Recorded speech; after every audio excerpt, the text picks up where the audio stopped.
Hey, what is up, everyone? Welcome to the Crack House Chronicles. I am Donnie, your host, and with me is a man that wants to remind everybody that guys with eye patches and 3 fingers sell the best fireworks. It's Dale. That's right, Black Cat, baby. Screaming Mimes. I didn't know where we was going with that for a minute. No, sometimes Dale, he just don't know what we're going to talk about. I don't never know. I don't never know nothing about nothing. I like to see the surprise look on his face. What's going on, bud? Oh, nothing much, man.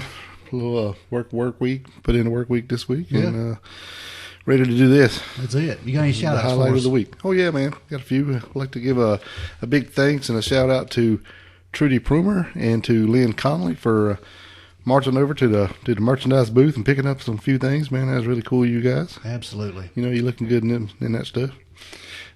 Shout out. Let's give a shout out to Meredith Mazingo. I hope I said that right. If I don't, you let me know. And she's the one who gave us the little idea for this show today. So we'll give her a shout out. And we want to thank Debbie Crum for coming on board and joining up with the Crack House family. And we appreciate you hanging on and going riding with us. We appreciate everybody that listens and joins in and subscribes and goes on to Apple Podcast and leaves a rate and review.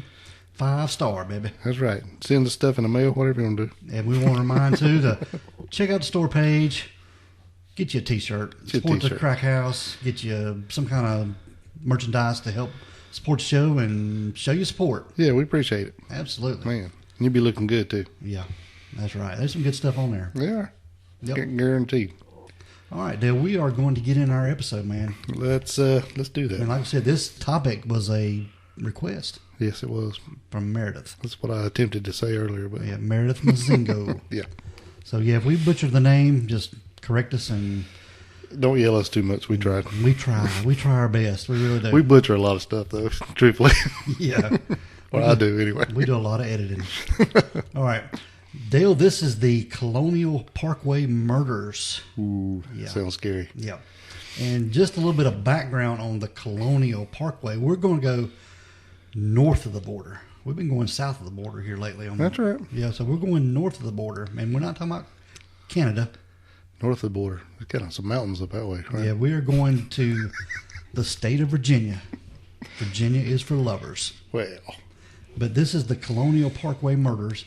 And just a little bit of background on the Colonial Parkway.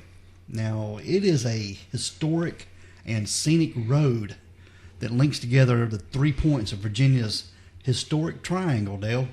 Well. You got the towns of Jamestown, Williamsburg, and Yorktown. You ever been up there? I've been by there, but never been there. Right. I've been to Yorktown to the aircraft carrier. Yeah. Does that count? Yeah.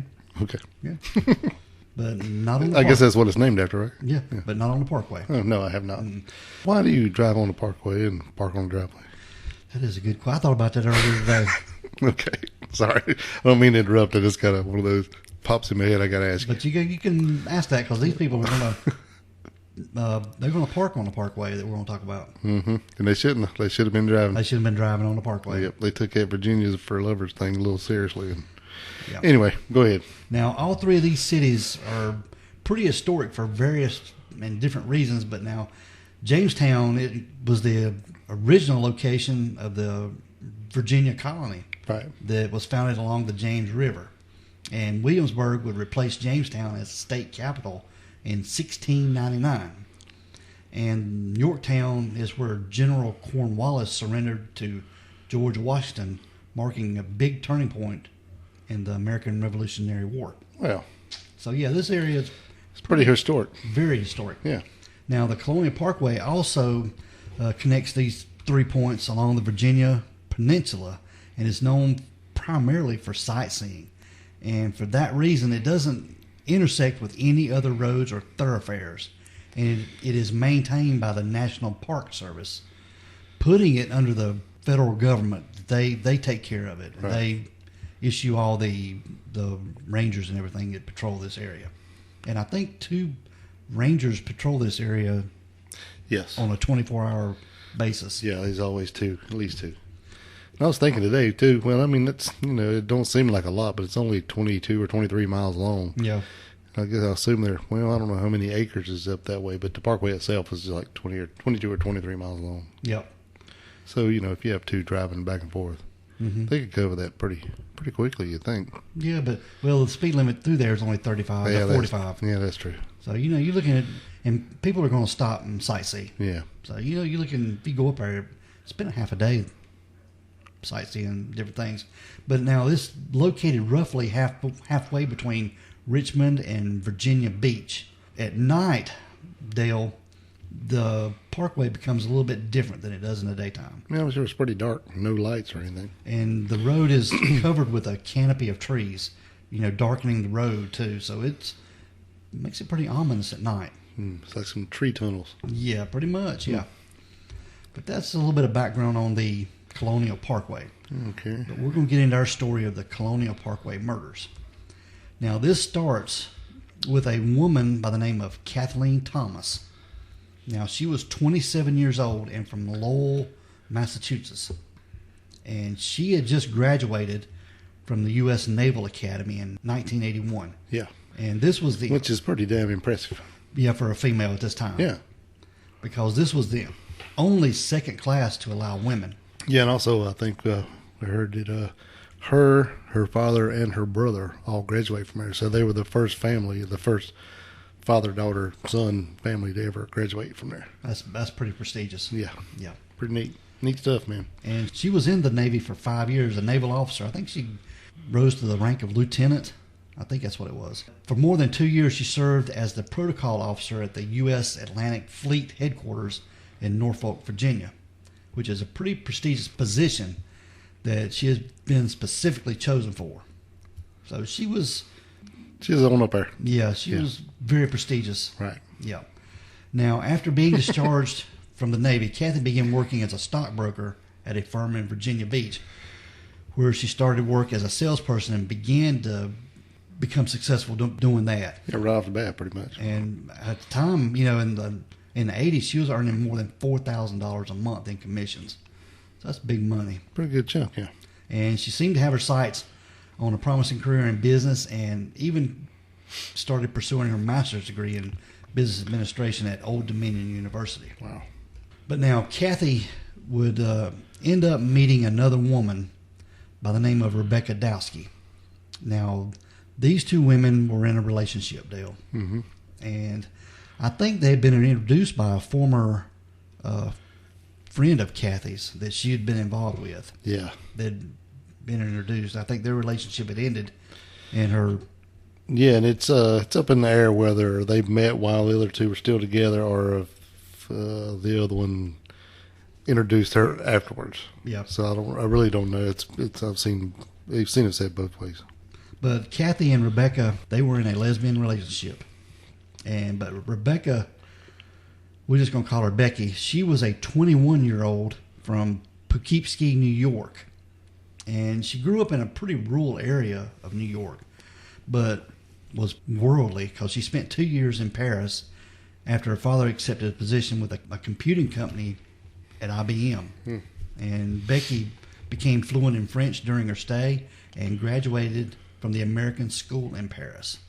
So she was pretty prestigious too. Oh, yeah. But after she returned to the United States, Becky had attended Dickinson College in Pennsylvania, where she became an all-star softball player at the Mid-Atlantic Conference. And she would end up transferring to William and Mary, College of William and Mary in Virginia, in January of 86, and becoming a business administration major and hoping to take advantage of William and Mary's strong computing program. Right. So both of these ladies is pretty, as you were saying, prestigious. Yeah, they were, and very smart ladies, too. Yes, very much so.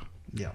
Now, Kathy and Becky were last seen together on the evening of Thursday, October the 9th, 1986, at the computer lab with some friends at William and Mary campus. Now, Becky was planning on driving home over the extended weekend, with the school's fall quarter not beginning until the next Wednesday due to the Columbus Day holiday. And this would give her time to drive to Pennsylvania to visit her old college friends at Dickinson College before driving home to New York to see her family. But Becky hadn't made any firm plans, and she hoped to head out sometime on Friday and had packed her car ahead of time, but didn't have a strict schedule. She didn't have anything that she was really going by, Dale. Right. And she was going to drive at her own pace just to simply get to Pennsylvania and New York when she got there. You know, she was just pretty much... Freewheeling, man. Yeah, exactly. Yeah. So none of her friends and family expected to see her at any given time that weekend. Right. Now, it was just another week for Kathy, who had seen Becky that Thursday evening, like we said, at William and Mary campus, but was a no-show for her financial job on the following day on October the 10th. Over the next couple days, neither of these women would be seen or heard from by any of their friends. But because no one had any reason to suspect anything, no missing persons reports were filed, Dale. Because, you know, they were just... It was a weekend, it was a holiday, and nobody was expecting them anywhere. Right. They was both taking their time to go wherever they were going. So technically, nobody was missing them, like you said. Yep. On the afternoon of October 12th of 1986, a jogger. Now, why is it always a jogger that finds I was going to say the same damn thing. Or somebody walking, but a jogger happened upon a suspicious vehicle at an overlook near the Cheatham Annex, and it's a naval supply center along the Colonial Parkway, just outside of Williamsburg. And this was about 6 miles away from Yorktown, near the Belfield Plantation. It's close to the 9-kilometer marker of the Colonial Parkway. Now, Dale, this jogger happened upon a vehicle at around 5:30 p.m. that Sunday, and while they were jogging along the river, the vehicle was found just off a turn of the area. It's like a gravel parking lot people can pull off of to sightsee and different things. Well, I don't think you could see it from the road, though. No, huh? Right. But from it was like a 15-foot drop-off or something. Yeah, but where this jogger was jogging, they saw the car. Yeah, they were down on the bottom. Down in an embankment kind of deal. Now, Kathy's car was a white 1980 Honda Civic, had been pushed out of view into the thick bramble, like we said, overlooking the river. And the jogger was unsure whether or not the vehicle had been intentionally pushed roughly. It was like 8 feet into the briars, but it seemed to be something worth reporting to the authorities. What the hell is a bramble? It's like briars and bushes and stuff. Okay. Yeah, Sorry. Brambles. Now, the park rangers arrived at the scene that evening and immediately suspected that the vehicle had been accidentally driven over the embankment toward the river. Right, because it was like pointed down the hill like at about a 45-degree angle, like something so straight down the hill. Yeah. Somebody just left it. Right. And like a drunk driver or... Yeah, run off and then just haul tail. Yeah. But they got to looking closer, and 2 bodies were inside the vehicle, and one was 21-year-old Becky Dowski, who was lying in the back seat, and the other was 27-year-old Kathy Thomas, who was found underneath the hatchback of her own vehicle. Right. And both of the women were still fully clothed, seemingly to eliminate any hint of sexual motive, but something had undoubtedly happened to get them there. Oh, yeah. Now, when they found their bodies, Dale, their throats had been cut from ear to ear. Right. And it was aggressive. It looked like whoever had cut their throats was pretty mad. Well, I know when the Rangers first got there, they didn't know what was going on because the jogger had called in as a wreck or something. So they got there. They thought maybe that they didn't know how long it had been there, so they thought possibly these people were still alive. Yeah. So the Rangers went down, and then he broke out the back window of the hatch trying to get them out, and then that's when he realized that they were not alive. Yeah, but they were still fully clothed. They had all their money with them. Yeah, purse was there. Yeah. So the cause of murder wasn't sexual or robbery. So it was really weird. Very weird. And then after they took pictures of the wreck and everything, and as good as they could, and then they decided to have it pulled out. Mm-hmm.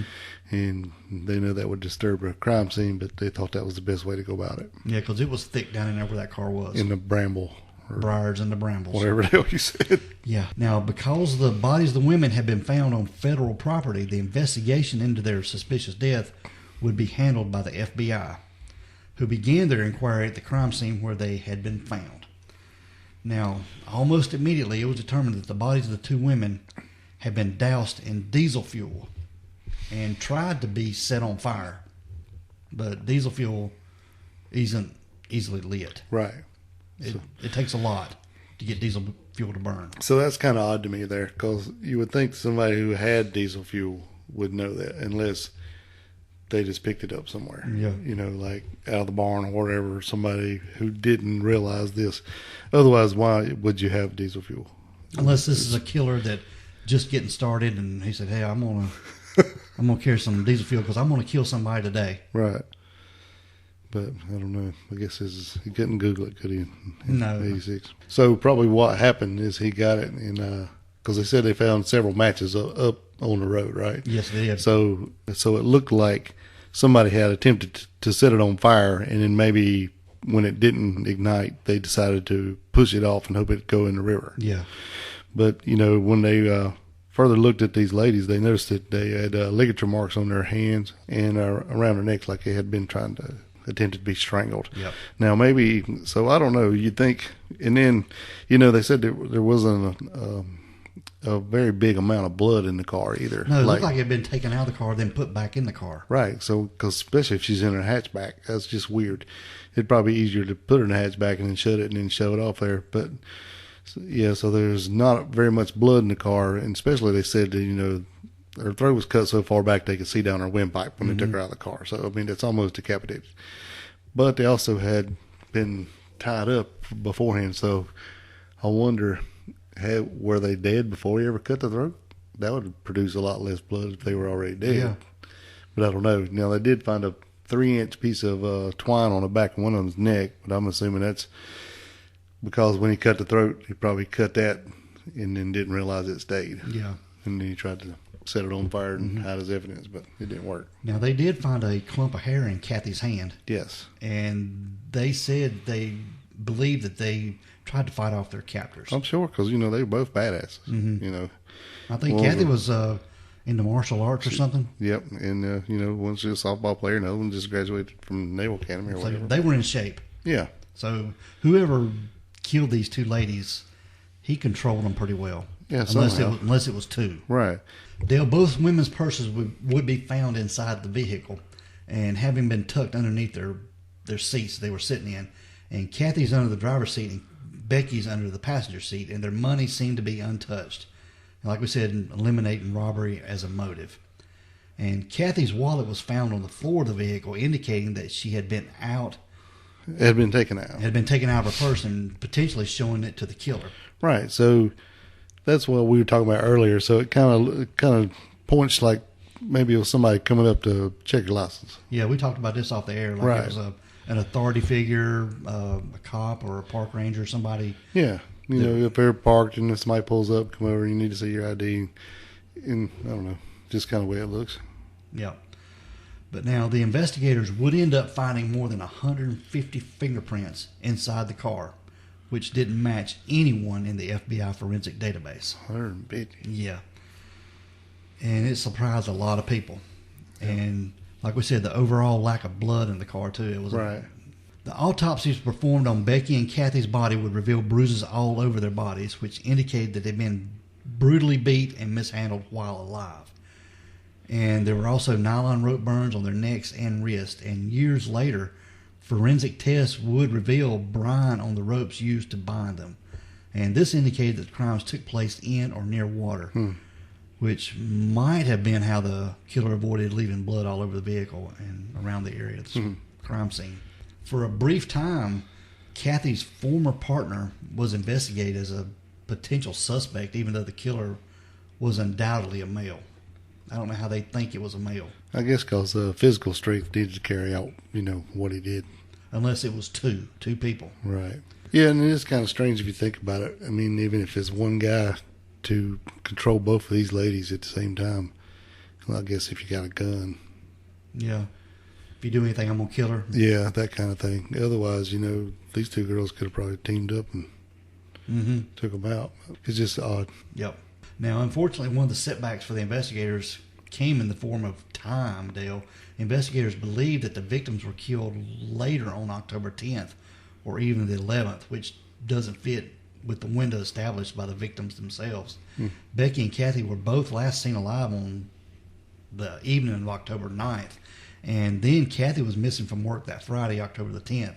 And this discrepancy, while it seems kind of minor, might have led to the certain suspect being eliminated early on and stands to a potential oversight years later, I guess.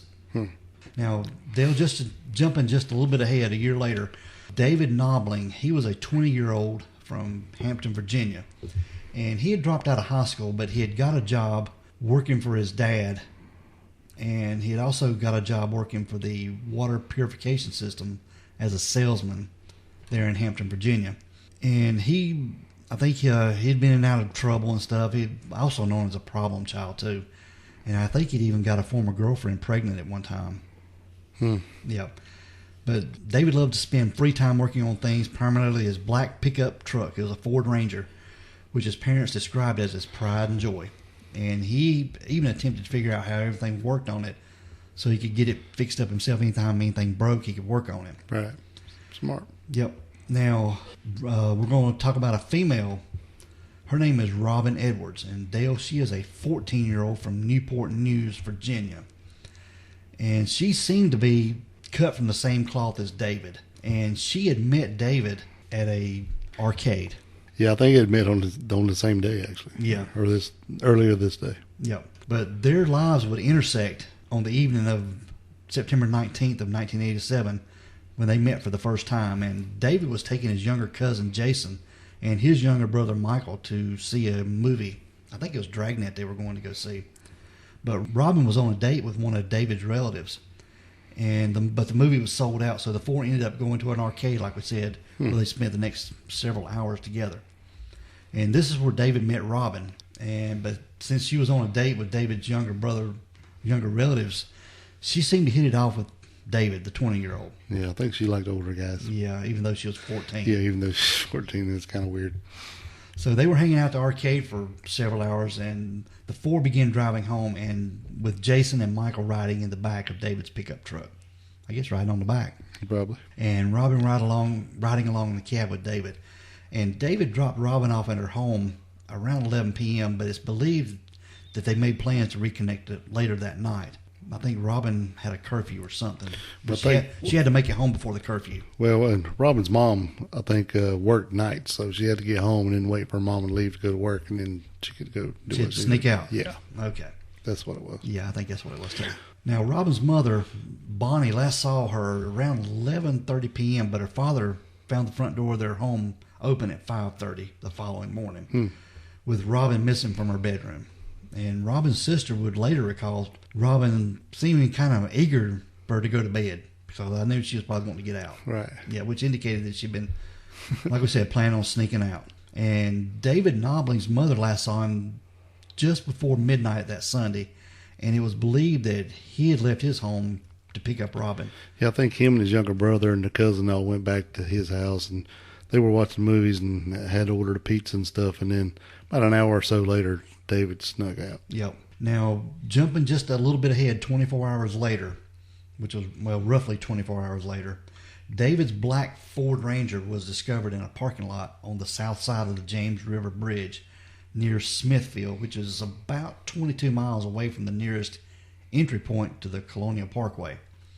Now, this was a fairly popular lover's lane in the area, and where David had been seen before with his longtime girlfriend, but the circumstances of the discovery made it incredibly eerie. David's pickup truck was found near the James River Bridge, and it was found with both doors wide open and the engine still running and the radio playing. I think it was playing pretty loud, what they said, and the windshield wipers going. Now, inside, articles of clothing would be found neatly laid out inside the truck, including men and women's underwear, which seemed to be kind of unnatural, not what you'd expect from an undressing lover's lane. Right.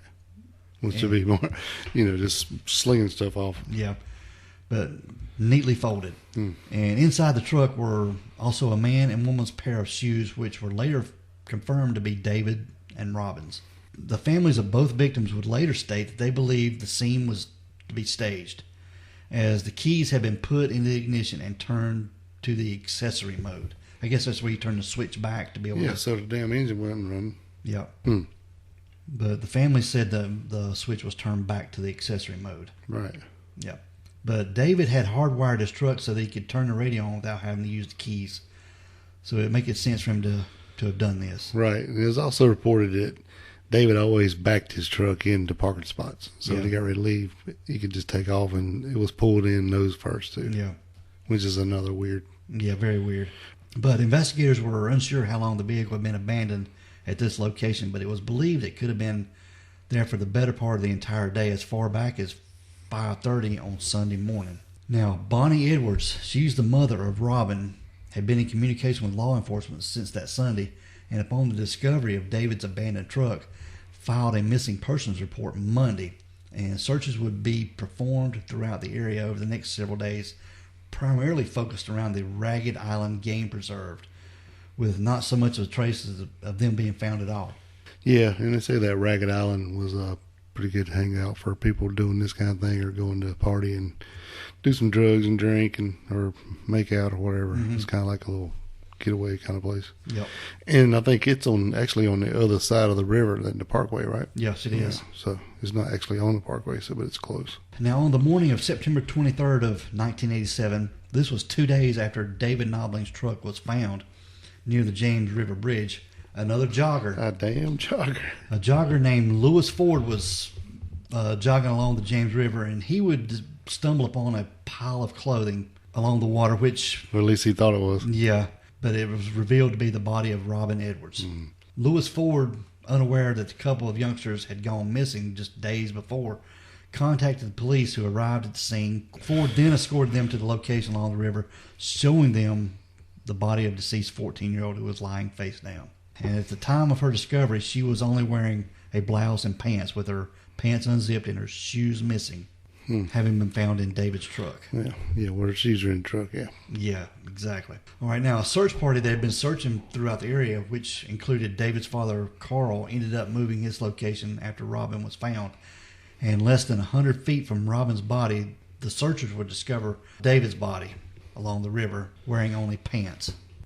So basically, we're saying that they were in the river and got washed up on shore. That's what they're seeming to think. Okay. And because both of the bodies were found alongside the Ragged Wildlife Management Area, an emergency meeting was held by numerous agencies, including local, county, state, and federal, to determine who would handle the case. But it was ultimately determined that the Virginia State Police would handle this investigation, with insights and cooperation from other adjoining agencies. So you got the first couple missing, it was handled by the feds. Yep. And this second couple, it was handled by the Virginia State Police. So it makes me wonder how much communication was going on between the two authorities. Yeah, especially at this time. Yeah. But now, an autopsy of both victims' bodies would reveal that they had been shot in the head once, execution style. And the body of David had sustained an additional gunshot to his shoulder, which investigators believe that he had received while attempting to escape from his killer, perhaps while trying to run away. Probably. Yep. Probably shot him in the shoulder and brung him down, and then walked up and shot him in the head. Yep. And it was impossible to determine where exactly both teens had been shot, perhaps in the water where the elements might have been washed away. That's probably why, using that water to get rid of stuff, Dale. Mm-hmm. That's what he was doing. So any existing footprints or anything like that, it all washed away. Now, they did find dozens of .22 caliber cartridges in the woods, but it was unknown if any of them could be linked to the murders, since the Ragged Island wildlife was a wildlife refuge, and it could have been left by hunters. Right. This here, you had a 20-year-old David Nobling and 14-year-old Robin. Robin, yeah. Yeah, so this is big age difference in this two, but she did like older guys. Yeah. Now, autopsy did determine that Robin had some form of sexual intercourse that night, but Yep. it was undetermined who with. Right. whether it was David or her captor or whoever. Yes. Good old, I guess it's the pre-DNA. Yes. 86, All this was pre-DNA. 87. So I wonder if they took did a rape kit. I wonder if it's still good. I'm sure they still got all that stuff. You reckon it's still good? Oh, yeah. As long as they should be able to run that now. Yeah. Okay. Now, we're going to jump just a little bit ahead to October 9th of 1988, where two students at Christopher Newport University, which was then known as Christopher Newport College, went on their first date together. This was Cassandra Haley, and nicknamed Sandra or Sandy by her friends, and she was an 18-year-old from Grafton, Virginia. And Richard Call, who usually went by his middle name Keith, to avoid confusion with his father, who had the same name. Yeah, it makes sense. He was from Gloucester, Virginia. And while Keith had just recently broken up with his longtime girlfriend, he wasn't necessarily looking for a new girlfriend, but he couldn't say no to a date. Right. Yeah. With her. Now, on April 9th, it was a cold spring night, and the temperatures were right around the mid-40s to low 50s. And that night, Keith had picked up Sandy at her parents' home and promised to have her back by 2 a.m. Right. And the two were going to the movies. That's what he told them. But it was discovered later that this wasn't happening. Mm. And it was unknown whose idea it was, but the two ended up going to a party being held at the Warwick Boulevard Apartments in the University Square neighborhood of Newport News. Now, at this party, dozens of other kids their age mingled, but to all their friends there, it seemed at least that Keith and Sandy weren't getting along too well. Right. Yeah. And Keith seemed to spend most of his time at the party talking to his friends, and Sandy moved around chatting with friends of her own and talking to other guys. So they were just kind of hanging out. Pretty much. Yeah. And while neither of the two would be seen leaving the party, they would be seen at around 1:30 a.m. on the morning of April 10th, because Sandy's curfew, like we said, was at 2 a.m. and her unofficial curfew was at 2:30, which she never exceeded without even calling beforehand. Right. So she always let them know where she was at. Yeah, so she better be have her ass on at 2 o'clock. You got that right. And it was believed the two began driving home at around this point. Neither would return home that night, and Sandy was reported missing by her parents later that morning. Yeah, because they knew something was up. Yeah. And several hours after Keith Call and Sandy Haley were last seen by their classmates at the party, Keith's red 1982 Toyota Celica was found. And the car, he had received this as a gift from his parents following his high school graduation. And it was found abandoned at the York River Overlook on the Colonial Parkway just west of the Naval Weapons Station. It was about 3 miles west of Yorktown and about 2 miles east of the first crime scene from 1986. This was Kathy and Becky. Yeah. Now, Keith's father, Richard, was actually the first person to discover the vehicle while heading to the brewery in town that he worked at. And this was about 7 a.m. And Richard saw the red Toyota Celica parked along the Colonial Parkway, and he even decided to pull over to look at it. Yeah. And because he knew it was Keith's, he looked inside the empty car and then didn't see anything out of sorts. He just left it. Yeah, just like he had parked it there for some reason. Yep. And he noticed a couple of items inside the car, such as Keith's wristwatch and Sandy's purse and a couple of empty beer cans, but didn't think anything about it. And he knew Keith had gone out on a date that night, but he just thought they were just out being kids. Yeah, or out doing something else. Yeah. Yeah. Doing fun stuff. Yeah. So he just went on to work. Yep. And it became clear later that the vehicle had been abandoned, and a park ranger came upon the Toyota Celica about 2 hours later and discovered the driver's side door of the Celica ajar, and the glove box opened inside. And tucked near the gas and brake pedals were a pair of men's shoes, which were later determined to be Keith's, and inside a wide variety of other items scattered throughout the vehicle, including Sandy's purse, like I said, Keith's watch, a pair of glasses, car keys, his wallet, another wallet containing $12, and at least one Busch beer can and several other items of clothing, and it was neatly on the back seat. So all this shit appears when there was nothing there when Dad would come by. No, his dad didn't see anything amiss about it. Right. But this park ranger saw all this other stuff in there. 2 hours later. Yeah. But Richard's father said just a few hours later, Richard's father said that the only few items that had been inside the car he saw that morning, and he believed they had been put inside the car sometime between the two sightings of the vehicle, between 7:15 and 9 a.m. By someone who knew what happened to Keith and Sandy. Right. And they were nowhere to be found. So he's thinking that maybe the killer came back and put that stuff in there. Stuff in the car, kind of folded up like it was in the pickup truck and other stuff. Yeah. Because Keith's Toyota Celica had been abandoned along the Colonial Parkway, this case was handled by the FBI, and they impounded the vehicle to figure out what happened to Keith and Sandy Haley. But multiple fingerprints were recovered from the vehicle, and investigators would note that the driver's seat was moved much more forward than usual because Keith was just under 6 feet tall, and was theorized he always kept his seat further back. Right. So Yeah, it and might they're have saying, whoever was driving was probably more like 5'4" or so that's a big difference. Big difference. Yeah, I always hate getting in the car driving by someone's shorter. I slide that seat back. Smash my knees. Yeah. I do it often. Yeah.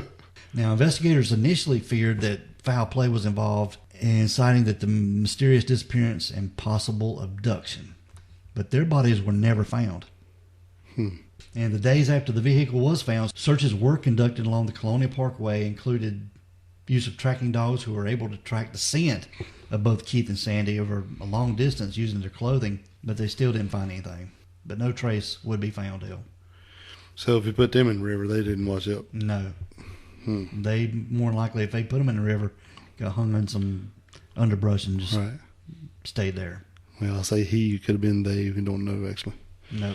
One other thing about this, Keith and Sandy had never been known to use the Colonial Parkway in the past. And it was believed that the vehicle had been left there by the person responsible for their disappearance. But both Keith and Sandy were described as cautious who would drive out into isolated roadways, like in the middle of the night, to get away, but they've never been known to use the parkway. Well, it's kind of weird anyway, because this wasn't the way to take her home, right? Yeah, I was just thinking about that, because if they left at 1:30, she needed to be home by 2, no later than 2:30. And then what are they doing way out here? Because this is like the opposite way to go. It's almost like somebody spotted them leaving the party and took them out there. Yeah, or took the car out there. Yeah, very possible. This is a weird case. Yeah, Donnie, one of the park rangers come up with a theory that they thought maybe the couple had gone skinny dipping that night, which is kind of odd to me, because it's like, wait a damn minute. They were not getting along that well at the party. And then they're driving home to take her home, and then they're going the wrong way to go home. And then it's like 40 degrees, and so we're going to go skinny dipping. Yeah, who's going to skinny dip in 40-degree water? Plus, with all your clothes is folded up in the car. Exactly. So you're going to walk a mile or half a mile or whatever it is to to go skinny dipping. Yeah. That's a stupid theory, in my opinion. It just didn't make any sense at all to me. No. Yeah, I don't think they went skinny dipping. I think something happened to them after that party, and somebody found them and took them out there. Yeah. Or the car. Could have been.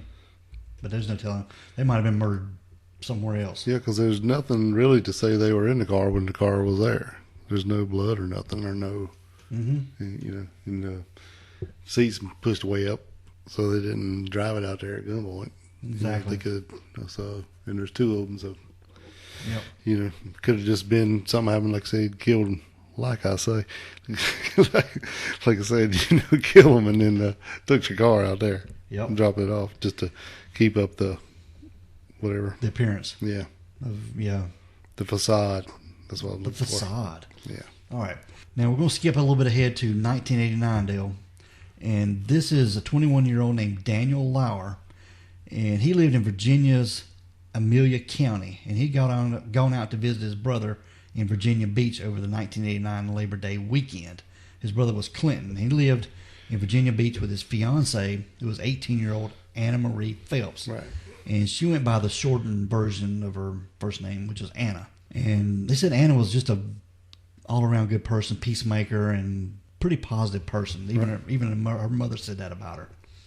Now, over this Labor Day weekend, Daniel drove out to visit his brother along with some friends who had brought along their infant daughter. And while out there, Daniel spoke to his brother and decided to shake things up with his life. Clinton and Anna, Daniel's brother and brother's girlfriend, had invited him to come out and live with them for a long time. And Daniel, he was pretty much wanting something new in his life. Yeah. And he decided to take their offer. Basically, he wanted to live at the beach. Exactly. And Daniel would move in the following week after he was able to fetch some items from his family's home in Amelia County. Now, on the following Monday, this was September the 4th of 89, Daniel made the 2-hour drive back to his parents' home, having been joined by his friends who were returning home, as well as his brother's girlfriend. And Anna seized upon the opportunity to visit her own family out there before going back to Virginia Beach with Daniel later that evening. Now, Daniel and Anna were last seen at around 11:15 p.m. They were leaving the Lauer family home in Daniel's gold 1972 Chevy Nova. Now, they were going to make the most of this trip on the I-64 heading eastbound for Virginia Beach, but as the hours began to pass, it began to become clear that something had happened with the two, with Clinton, Daniel's brother and Anna's fiance. They were growing concerned in the early morning hours as he awaited their return. As the time passed, Daniel and Anna didn't show up, Dale. Right. So Clinton was getting a little worried. Yeah. Now, the following day, this was September the 5th, Daniel's Chevy Nova was found abandoned by state transportation officials at the I-65 New Kent rest stop, which surprisingly was facing the opposite direction of where Daniel and Anna had been heading, which was west. So it's way weird because that means it's on the other side of the interstate. The other side of the road, yeah. Yeah. And this was right off Route 155 exit, which was the first exit east of Route 106 exit, showing that whoever had parked the car there, they knew the local roads. Oh yeah, they knew what was going. They knew that area very well. And they said Daniel's Chevy Nova had been parked near an area designated for large trucks, having been left along the side of the ramp near the no parking sign, which was very strange. Yeah, maybe he wanted them to find it. Exactly. Left in a spot where they would come and check it. Yeah, it was kind of half on the shoulder and half on the road. Yep. Kind of weird. Now, a Virginia State Trooper came out to inspect the vehicle as it was about to have it towed, but stopped when he heard of a missing persons call come over the radio, and it was two youngsters that had been seen inside a gold Chevy Nova. And after inspecting the vehicle a lot closer, the trooper found that both the passenger side doors were unlocked and the keys to the vehicle had been left in the ignition. There was also, Anna had a roach clip that was hanging from the rearview mirror, and it was confirmed to be hers. Yeah, it's one of them with long feathers on you, like you get from the fire, you know. Oh yeah, I'm gonna get them things. Throw a dart. Yeah, or a ping pong ball in a bowl and get a roach clip. Yeah. Good old days, yeah. Now, they inspected the vehicle, and it proved that it was fine and nothing was broken and otherwise wrong with it, and the gas tank was still 3/4 full. So it was just abandoned. It ain't like they left it there because it was broken down. It was just, they just left it. Somebody did, yeah. with the keys, like all the other cars. Mm-hmm. Now, it looked like the vehicle had been driven into the woods at some point, and due to the large, I guess, dirt on the car and grass stains as well as weeds. And you know how you drive through a field or something or with a truck, you'll get weeds in your undercarriage. Yeah, definitely weeds in your undercarriage. Yeah. And it was, I hate it when I get weeds in my undercarriage. Yeah, weeds in your undercarriage ain't good. And a massive search would ensue for the missing man and woman who had been last seen around 11 p.m. the night prior. But Nothing. They even used tracking dogs and helicopters and everything. There's just no sign of the two.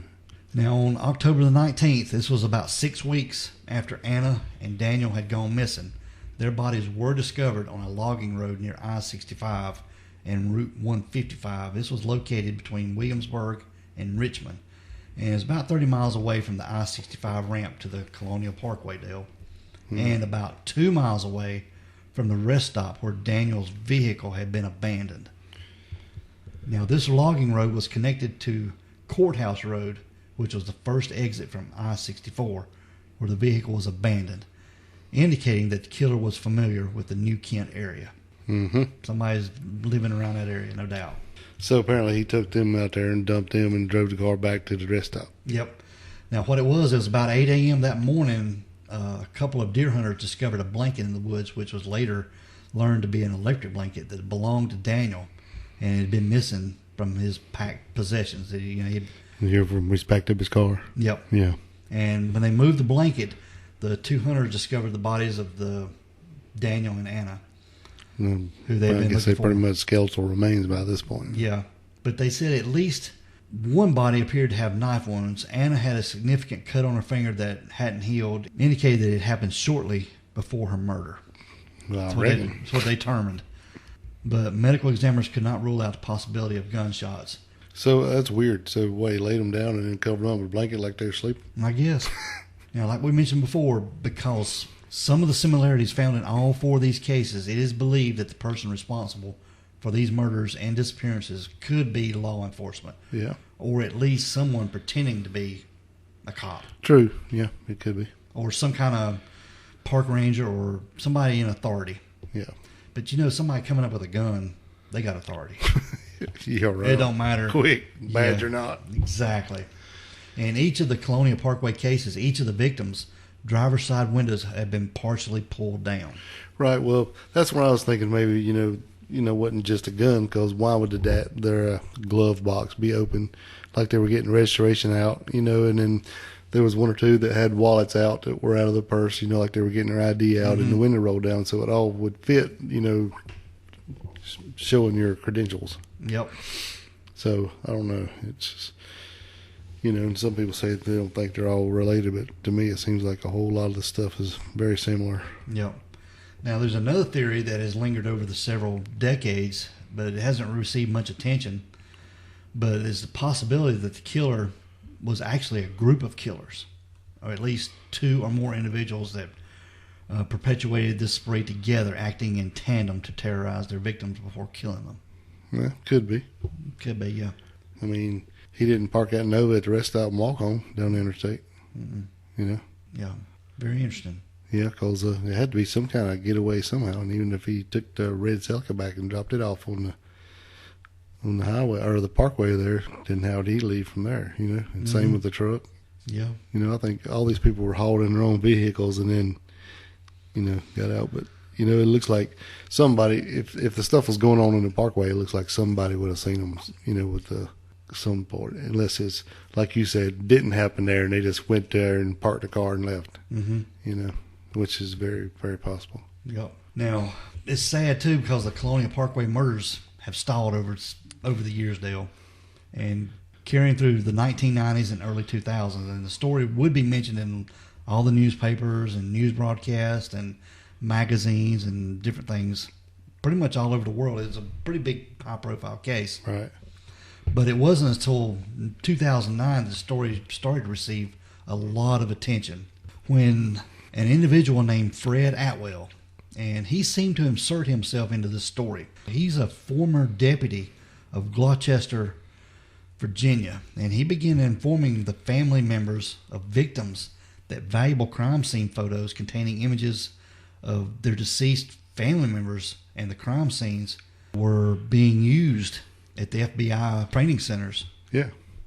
Yeah, it turned out that one of the guys that was in the FBI that had taken the photos had taken copies all, and he was using them in teaching in his class. Teaching tools, yeah. And it's still basically an open case. And he kind of blew the whistle on that. Yeah.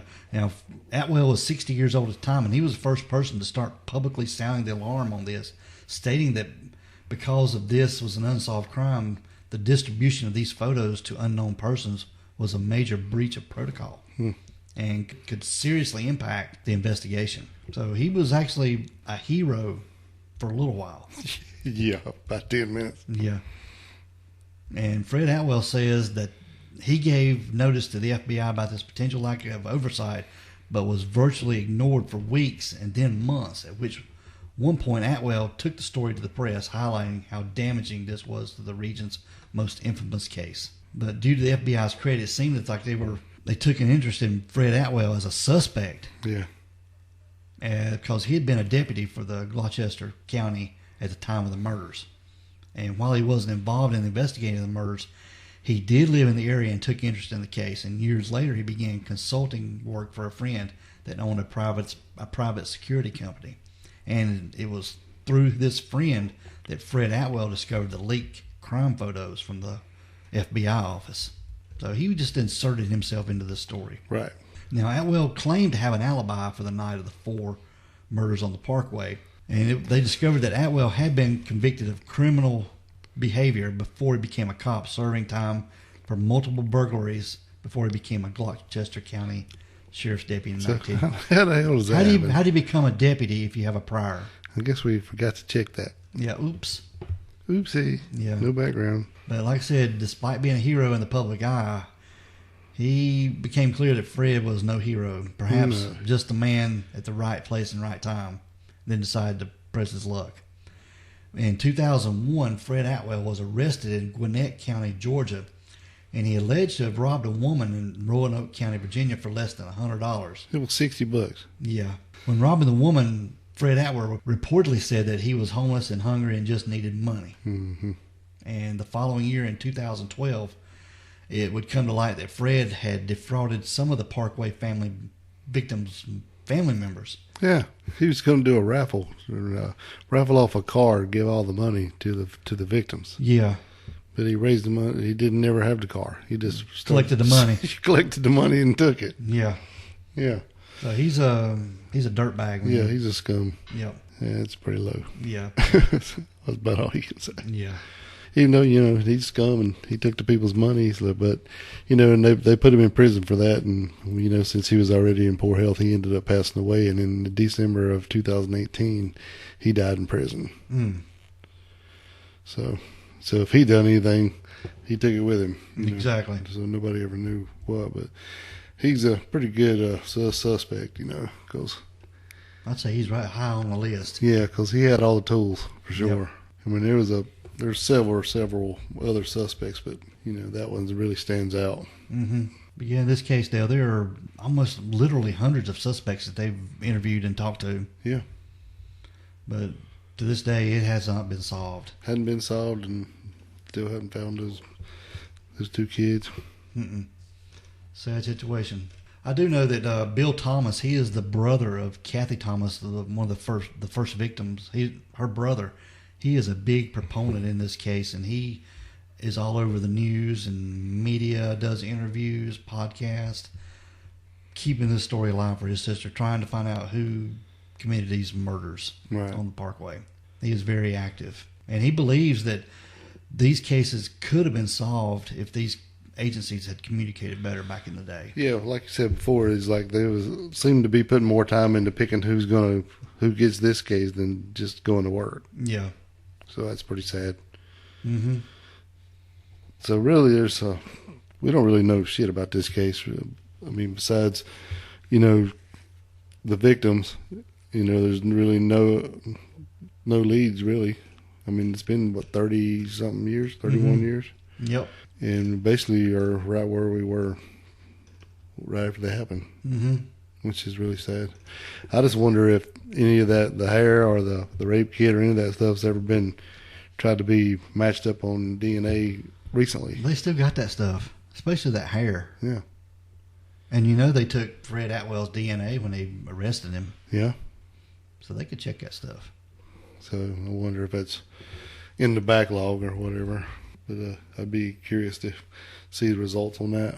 But that is pretty much the case of the Colonial Parkway murders, Dale. Yeah, it's pretty sad. All right, Dale, we're going to get out of here. All right, man. Sounds good. We want everyone to be safe, be careful, and always be aware of your surroundings. Because the next episode could be about you. This is the Crack House Chronicles.